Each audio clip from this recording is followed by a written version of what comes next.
What's up everybody? Welcome back again di Bitcoin Update. So ini udah hari Kamis. Hari ini akan ada rilis data CPI, tepatnya nanti malam. Dan kita akan ngebahas posisi Bitcoin saat ini ya. Kira-kira dari segi price action bagaimana, kemudian CPI nanti bisa mempengaruhinya seperti apa, dan progresnya lah ya sejauh ini untuk teman-teman yang mungkin sudah punya ongoing posisi sell short, itu sebaiknya dilakukan atau apa yang kita lakukan. So everyone, semalam kita udah review, lebih tepatnya tadi pagi ya, saya udah review seputar Ethereum dengan Matic di sana, dan saya sudah share juga untuk idea yang ditanyain sama teman-teman itu by Telegram tadi malam ya, lebih tepatnya ya, bukan tadi malam sih, tadi pagi saya nge-share ya, ada Bitcoin, kemudian Ethereum dan Matic atau atau Polygon. Polkadotnya ya, sorry teman-teman, saya masih ketinggalan ya, belum saya update. Tapi mungkin nanti altcoin saya akan update untuk Polkadot malam hari ini, karena ini berdasarkan voting dari teman-teman sekalian. And by the way guys, saya tadi ada sempat ngasih update ya seputaran market hari ini, Bitcoin dominance reaction atas update terakhir, kemudian Ethereum juga ini follow up chartnya dari previous update yang tadi pagi ya teman-teman. Kalau misalkan kalian lihat di sini saya sempat mention di sekitaran menit 8.45, kalian bisa lihat lagi, dan developmentnya so far sejalan lah dengan ekspektasinya. Dan kalau misalnya kalian pengen gabung di grup Telegram, simple banget, kalian tinggal klik link aja nih teman-teman ya, Siley Trading Group free on Telegram. Kalian tinggal klik dan kalian akan di redirect untuk ke grup Telegram ini ya. Jadi manfaatkan sebaik mungkin mumpung lagi free ya. Saya nanti akan mulai aktif lagi untuk sharing-sharing idea di sana, karena kalau kalian lihat ini juga foto yang di-share lebih kurang ada 2.500-an. Berarti ini ya bisa dibilang cukup aktif lah ya untuk sharing-sharing seputar idea. Dan ada beberapa kali saya share video ya, mungkin nanti kedepannya kita akan aktifkan lagi, dan saya harap teman-teman mau leave reaction ya untuk ngasih tahu ke saya aja bahwa kalian tuh interested dengan konten-konten seperti itu. Jadi nanti akan saya support dan akan saya upload terus setiap harinya.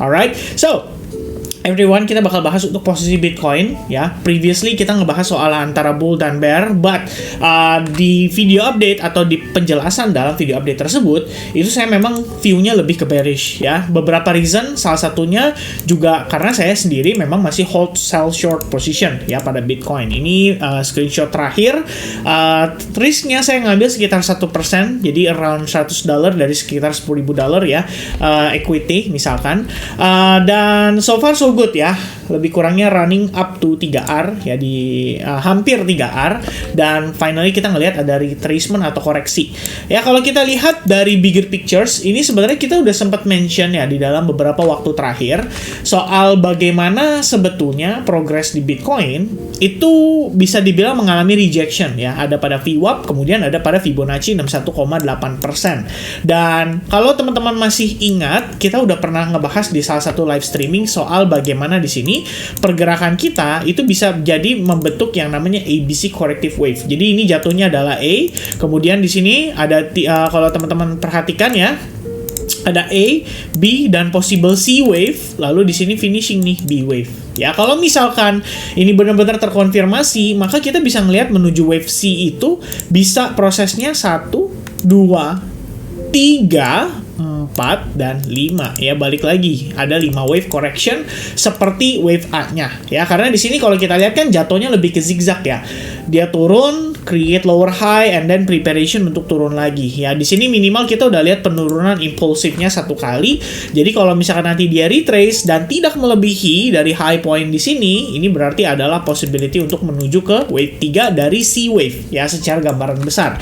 Kalau misalkan itu yang terjadi ya, ini berarti teman-teman masih bisa ngelihat lah ya, Bitcoin secara medium term atau ke long termnya itu masih bisa turun, walaupun nih mungkin ya efek dari CPI nanti malam cenderung bullish buat market. Oke, kenapa demikian? Ini kita melihat dari datanya dulu ya. Saya nggak bilang akan pasti hasilnya bullish, karena it all depends on data yang dirilis nanti malam teman-teman. Karena di sini ada data core CPI dan CPI. Salah satunya yang membedakan itu adalah ada perhitungan energi ya, jadi berupa istilahnya kalau kita bilang apa ya, energi itu seperti gasoline, kemudian makanan ya. Kita cek aja deh ya untuk make sure teman-teman ya. Di sini kalau misalkan yang CPI ya mengukur perubahan harga pada goods ya atau barang-barang serta service from the perspective dari consumer ya. It is a key way to measure changes in purchasing trends and inflation. Jadi untuk mengetahui juga nih kira-kira si market itu masih high demand atau tidak gitu ya. Ini kalau yang CPI. Sementara kalau yang core consumer price index itu istilahnya kalau di sini dia mengatakan di luar dari harga makanan dan energi. Artinya bensin ya, oil atau misalkan kita bilang gas ya dan lain sebagainya itu di luar dari itu. Nah, sementara yang CPI ini termasuk. Dan biasanya dari segi angka itu yang paling dilihat adalah yang CPI ini. Ya, jadi kalau misalkan dijadikan comparison, mana kan kadang-kadang ada orang yang nanya ya kayak core CPI atau CPI sih yang sebenarnya lebih dilihat. Ya, yang sebenarnya lebih dilihat adalah yang CPI itu karena di sini termasuk untuk harga energi. Ya, energi bukan energi ya, kita bilang apa ya bahasanya ya. Ini saya bukannya salah lagi yang MOM ya. Saya mau lihat yang YOY ya karena kita perlu tahu juga trennya sejauh ini seperti apa. Ini juga sama MOM ya. So this one is the investing. Kita lagi lihat dulu. Saya pengen lihat trennya sebelum-sebelumnya ya, dia kecenderungannya naik atau kecenderungan turun. Karena CPI sebenarnya bisa dilihat dari situ juga ya. Mari kita cek sama-sama. Oke, so far kalau kita lihat dari Consumer Price Index ya, dari segi angka di sini itu sebelumnya turun ke 3,2%, mendekati level 2%, which is sesuai dengan proyeksi yang disampaikan oleh the Federal Reserve. Dan kemudian pada bulan Agustus itu dirilis data di mana angkanya itu naik jadi 3,7% ya, naiknya sekitar 0,5%. Kalau teman-teman ingat, inilah yang sebenarnya menjadi trigger utama dari The Fed yang cenderung hawkish pada saat pertemuan di bulan September lalu. Lalu malam hari ini itu adalah rilis data CPI untuk bulan September. Kalau kita lihat tren sebelumnya, semenjak The Fed di sini melakukan kuantitatif tightening ya, itu angkanya memang cenderung turun ya, dari 9,1% puncaknya itu turun terus sampai akhirnya di 3,7% ya. Kita cukup lihat dari aktualnya atau mungkin dari previousnya juga nggak ada masalah ya teman-teman, karena previous itu kan kita melihat acuan dari data bulan-bulan sebelumnya ya. Kalau secara tren baru 2 bulan terakhir itu trennya cenderung naik. Oke. Kita lihat lagi angkanya. Starting dari 9,1%, turun 8,5, 8,2, steady di 8,2, 7,8, 7,1, 6,5, 6,4, 6%, 5%, 4,9, 4%, 3%. Kemudian dia mulai naik jadi 3,2% dan naik lagi jadi 3,7%. At least 2 bulan terakhir trennya itu cenderung naik. Nah, apa sih yang menjadi penyebab dari kenaikan angka CPI tersebut? Sebenarnya kalau saya lihatnya banyak faktor ya. Ini kan udah menjelang winter. Kalau di Amerika tuh menjelang winter. Artinya kebutuhan akan energi pasti akan meningkat. Demand akan cenderung meningkat ya. Kalau demand cenderung meningkat, udah sewajarnya harga daripada bahan baku atau harga daripada barang, service atau mungkin apapun itu akan cenderung meningkat. Ya, istilahnya dengan kondisi tersebut saja kita sudah bisa mengukur nih bahwa CPI at least ya menjelang akhir tahun ini menurut saya sih memang tendensinya akan cenderung naik angkanya. Ditambah dengan kondisi memanasnya Israel dengan Palestina, itu akan mempengaruhi harga energi karena akan banyak penggunaan ya energi untuk aktivitas peperangan yang saat ini sedang berlangsung, dan itu akan mengurangi pasokan atau supply daripada energi yang digunakan oleh lokal atau domestik.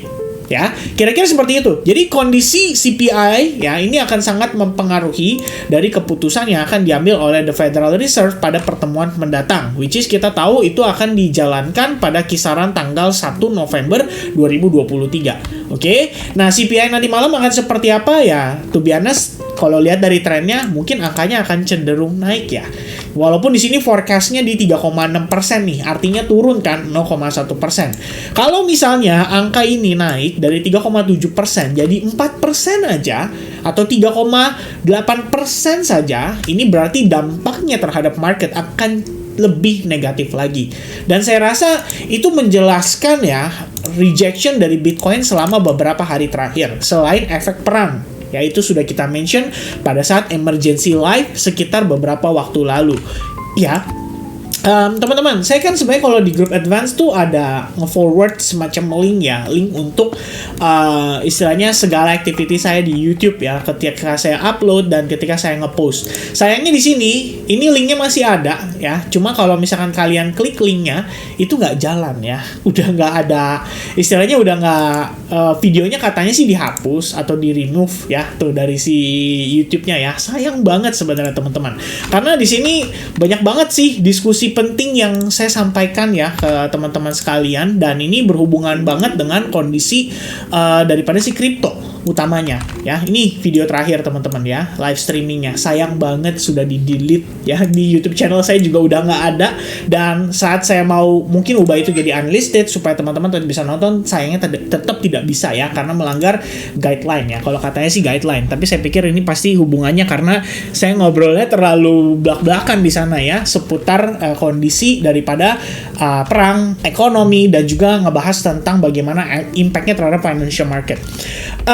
Guys, anyway, kalau dilihat dari time frame daily, dengan kita udah closing di bawah trend line ini ya, atau di bawah channel, serta di bawah SNR yang kita sudah marking di 27.500. Jadi saya pikir di sini untuk Bitcoin probabilitasnya akan tetap tinggi untuk meneruskan penurunan. That's why planning saya sejauh ini untuk Bitcoin adalah maintain dengan protective stop loss di high point pada time frame 1 jam.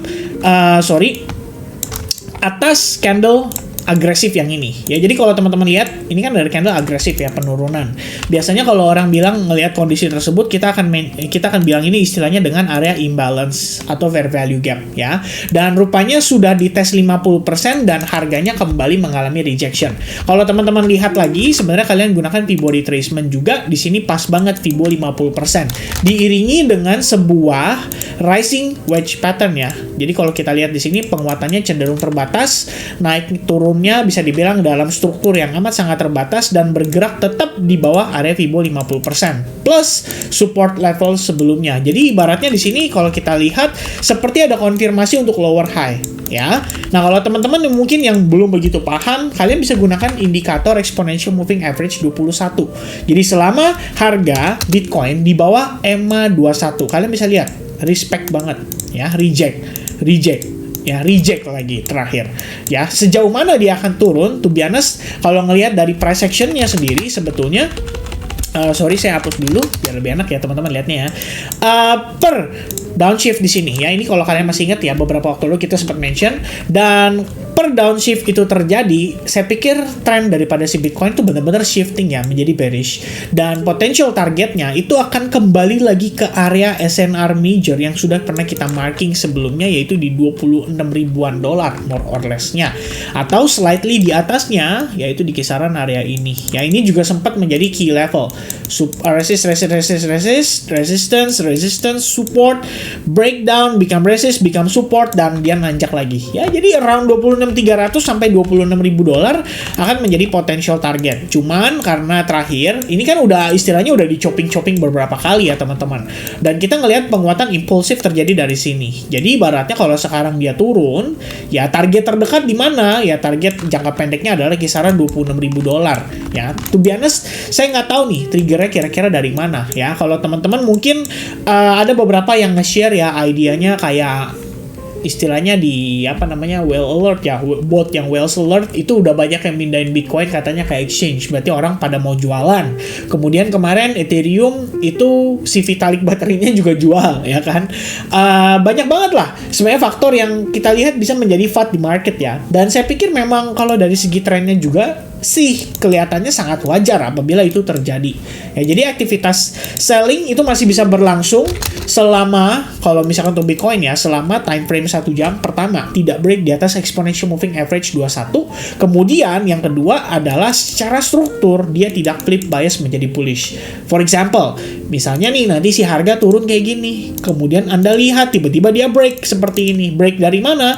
Break dari previous high-nya, which is high-nya di sini ya. Itu udah berhasil di break. Ketika itu terjadi, oke, berarti kita tahu ada possibility market bisa masuk ke fase koreksinya, which is kalau balik lagi ke time frame daily, ini berarti satunya udah finish teman-teman, dan sekarang ongoing mencari 2 ya. Tapi selama proses penurunan masih berlangsung, dan sebenarnya kan untuk wave 1 sendiri kita bisa ukur juga kok.